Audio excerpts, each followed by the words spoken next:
In my last two videos, I covered the benefits and the risks involved with cold exposure. In this video, I'm going to be covering my personal experience and how I managed to push my way through it. Now, if you haven't watched the previous videos yet, definitely go back and check them out. I'll put them in the cards above, probably twice in a row. In those two videos, I discussed what are the benefits of cold exposure and what are some of the risks that you got to be aware of. So needless to say, I gave cold exposure a try, and basically at this point, I've been doing it for over a year now. The way I approached it is the first 6 months I did it, I was pretty regimented. And I did it almost every day, right? Basically, whenever I decide to take a shower, I'm gonna be taking it cold. And when I wake up in the morning, I'll be stepping into a cold shower. In the second half of the year, I slowed it down, I spread it apart, and well, for a variety of reasons, but not least of which is because, well, it just got pretty tedious for me to do and life got pretty busy. But during this whole time, I've been documenting and keeping track of how I felt during this whole time. So hopefully this video will be of value to you since it's from a prolonged exposure and not like, 1 month of doing this and that's it. So for the first 6 months, typically the routine is wake up in the morning, go take a cold shower for about 2 to 3 minutes, and then go on with the rest of my day. There would also be times where I would be taking cold showers or perhaps even ice baths after a heavy workout. So if I played 2-3 hours of ball, or if I went, heavy leg day, I would go take a cold shower or ice bath as well. And how I manage the ice baths without a cold plunge and so on is basically, fill the tub up with water, grab a bucket of ice from the ice maker in my fridge, and just dunk everything in. And it gets to that very low temperature where you got these ice little chips floating in the water and so on. Of course, you don't have the fancy water circulation that Joe Rogan has, but we gotta make do. Now, from my experience, perhaps the most striking point in this journey came about a month or two into doing cold showers. And that was in May, and I was at a gaming conference, and I was sitting outside in the shade speaking to someone from Blizzard for over an hour. And what I noticed was that, well, the other guy was wearing a leather jacket. And here I was wearing, I think it might have been this t-shirt actually, but I was basically wearing a t-shirt. Around 45 minutes in, I started feeling, oh wait, I'm actually feeling pretty cold, but it's bearable and I can keep going. Coming from Canada, I know what cold is, and it wasn't like Canada cold, but it was cool shade with wind at 15 degrees, wearing a t-shirt outside. The other guy was wearing a jacket cold. And it was at that time I realized like, oh wait, my body has fundamentally changed. So in this video, I'm gonna be sharing how I approach cold showers for a year. And essentially, like many people, I began like these guys. And now I'm doing it like this guy. And to get from point A to point B, I actually had to sit down and think of how am I going to manage doing cold showers? Because honestly, it was tough. Like by pure resolve, it got really difficult in the winter months because the water gets colder, the air gets colder, and I live in Seattle.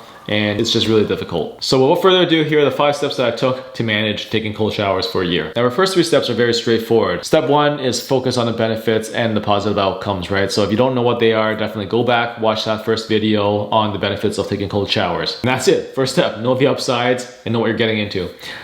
The second piece is really embracing the identity of someone who does hard things, right? You gotta quell that inner wuss in you to do difficult things. So embrace the identity of someone who prioritizes health and who will go at lengths to do things for your health. And it's important to start slow. So I didn't immediately go to 10 minutes. What I started with was 30 seconds, right? 30 seconds, have the watch on and just time it 30 seconds and get out. And then the second time, push it up by 10 seconds and slowly go up in increments so that you're not like walking away from a cold shower defeated. And trust me, there were times where I walked away feeling defeated because I couldn't hold out that long, right? It was just too cold. And I was like, no, maybe next time. So I'm not here to brag to say like it was easy. There were times where I had to give up, but after you give up, go back, keep trying, because you will get there, right? My body eventually got to the point where I was like, oh, wait, it's not too bad. Now, the third thing I would recommend you to do is to track it. Track the days that you're gonna go and take those cold showers and mark it on your calendar. And as you watch those X's pile up on your calendar, you start feeling good about it. It's like, hey, wait, I got a streak going and I don't want to give up that streak. So you'll keep pushing and pushing, and you start realizing before long, a week flies by and you're like, okay, I'm feeling pretty good about this. And you keep going. And you can put that calendar in the bathroom as a cue to say like, wait, it's time to take the cold shower today. Have I done it yet? And I want to keep the streak going. So grab a good old calendar, put it in your restroom, and start drawing those X's. And by tracking it, you're able to reinforce the behavior. Now, the fourth tip that I have is more on the practical side of things. It's the practical steps of how you actually get things done. And as I've mentioned in a previous video on willpower, which I'll put in the cards above, it's actually not easy to constantly fight the thought that you need to do this.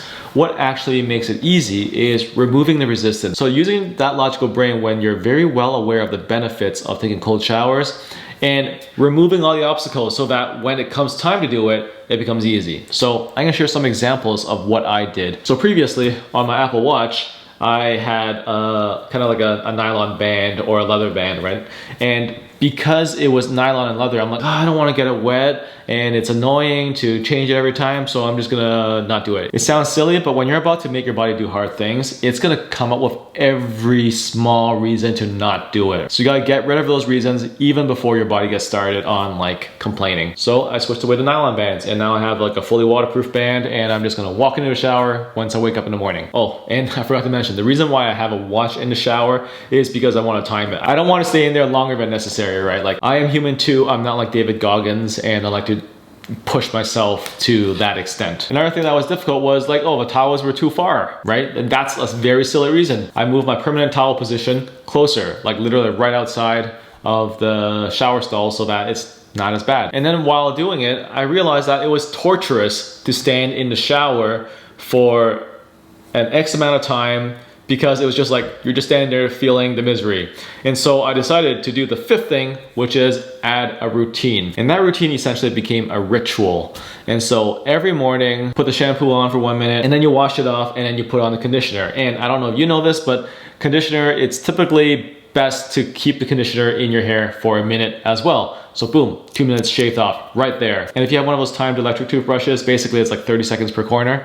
Boom, another 2 minutes right there. Then on top of that, if you add something small, like in my case, I had a tongue scraper, like because I have bad breath. And by that, before you realize it, it's 5 minutes. Essentially, by having a ritual which you stick with every time you do your cold shower, it actually makes it easier to do it because you have something to focus on instead of just focusing on how miserable your body is feeling. It's like when you're on a long distance drive and you really want to go to the restroom, the best thing to do is to think of something else. And that's it. That's basically my secret on how I manage 3 to 5 minutes of cold exposure every day for 6 months. And then I use this on and off for 6 months. Now, some of you may be wondering, for the on and off period for 6 months, is it still the same? Is it as easy? And I'll be upfront with you.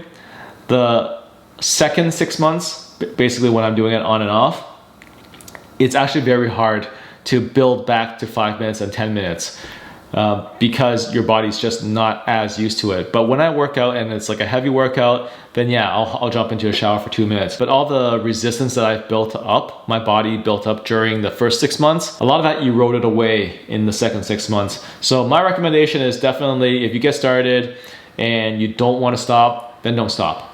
Right, just keep going because otherwise your body will get used to like not doing it and then things get worse. I'm filming this in April right now. When I slowed down, that was actually in the winter months. So that was like when things were getting extra cold just because in Seattle, the water is like, you know, just colder because the outside air is colder, I'm guessing. And that's it. That's how I manage cold showers for a year. Let me know in the comments below if this is helping you think of what you can do to have cold showers on a daily basis in your life. And if not, if it's not useful, let me know in the comments what could be useful, right? I'm very curious on how other people may tackle this challenge of managing cold showers. It's just really difficult and you don't really get it until you're actually in the middle of a cold shower feeling miserable about it and wondering why the heck are you putting yourself through this. If you like this video, don't forget to give it a like and a thumbs up and share it with those who may be considering doing cold showers or going through cold exposure. And hopefully this 3-part series on cold exposure and cold showers was helpful to you and I've earned your subscription. And if I have, please hit the subscribe button and click the bell for more videos in the future.